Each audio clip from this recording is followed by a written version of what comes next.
अगर हम अपने अंदर कोई नेगेटिव इमोशन फील कर रहे हैं, हमारी फीलिंग्स नेगेटिव हैं, तो हम उसको किस तरीके से डील करें। सबसे पहले जो पॉइंट है वो एक्चुअली मैं अपनी प्रीवियस वीडियो में इस पे बात कर चुकी हूँ। सबसे पहला जो स्टेप है वो ये है कि आप अपने इमोशन को आइडेंटिफाई करें कि आप अपने अंदर जो इमोशन फील कर रहे हैं वो एक्चुअली है क्या। दूसरा जो स्टेप है वो ये है कि आप अपने अंदर ये जो नेगेटिव इमोशन फील कर रहे हैं, जिसको आपने अभी आइडेंटिफाई किया है, वो इमोशन आप क्यों फील कर रहे हैं, उसकी क्या वजह है। आपने उसकी वजह तक पहुंचना है। अगर फ्रस्ट्रेटेड फील कर रहे हैं तो उसकी क्या वजह है, अगर आप शर्मिंदगी महसूस कर रहे हैं उसकी क्या वजह है, अगर आप नागवारी महसूस कर रहे हैं उसकी क्या वजह है। तो आपने वजह तक पहुंचना है और आपने अपने आप से ये सवाल करना है। अब देखिए, जब भी हम कोई भी नेगेटिव इमोशन अपने अंदर फील करते हैं तो हमें ऐसी फीलिंग आती है कि जैसे हम अनकंफर्टेबल हैं अपने अंदर। जैसे ही आप ये डिस्कम्फर्ट अपने अंदर फील करें तो फ़ौरन आप अपने आप से ये सवाल कीजिए कि मैं ऐसे क्यों महसूस कर रही हूँ, मैं क्यों लो फील कर रही हूँ, ये क्या इमोशन है मेरे अंदर जो मैं महसूस कर रही हूँ।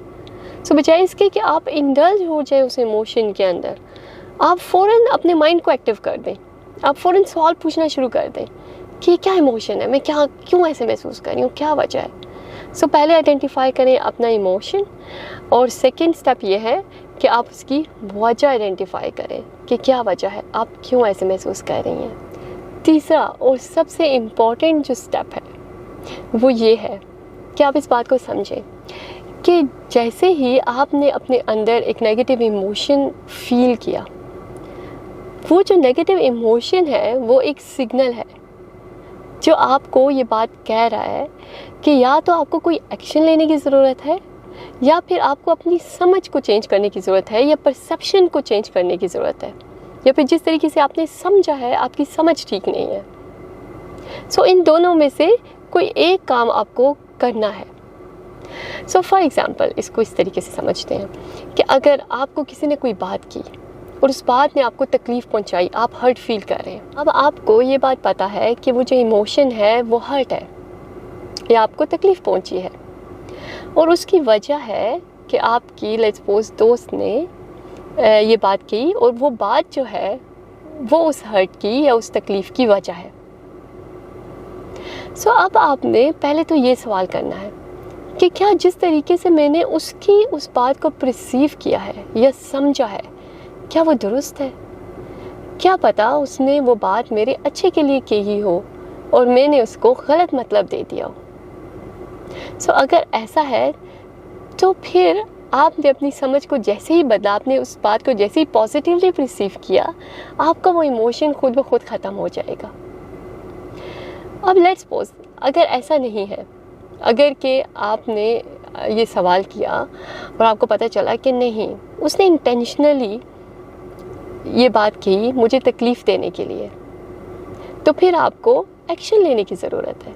इस केस में आप अपनी फ्रेंड के साथ कम्युनिकेट कीजिए कि तुमने जो बात कही मुझे, उसकी वजह से मुझे दुख पहुंचा है।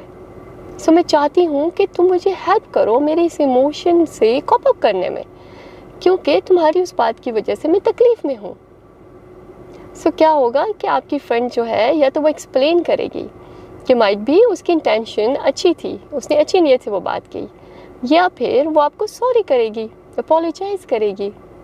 जैसे ही वो अपोलोजाइज़ करेगी या फिर वो आपको समझाएगी, आपका जो नेगेटिव इमोशन है वो डेफिनेटली ख़त्म हो जाएगा। जब भी कोई आप अपने अंदर नेगेटिव इमोशन फील करें, उसमें इंडल्ज होने की बजाय फ़ौरन खुद से सवाल करना शुरू कर दें, ये क्या है, ये मैं क्यों महसूस कर रही हूँ। जब आपको पता चल जाए कि वो क्या है और आप क्यों महसूस कर रहे हैं, तो फिर ये सवाल कीजिए कि मैंने क्या गलत परसीव किया है। अगर आपको लगे कि गलत परसीव किया है तो अपने परसेप्शन को दुरुस्त कीजिए। अगर आपको लगे कि आपकी समझ ठीक है, आप ठीक समझे हैं, तो फिर आपको एक्शन लेने की ज़रूरत है।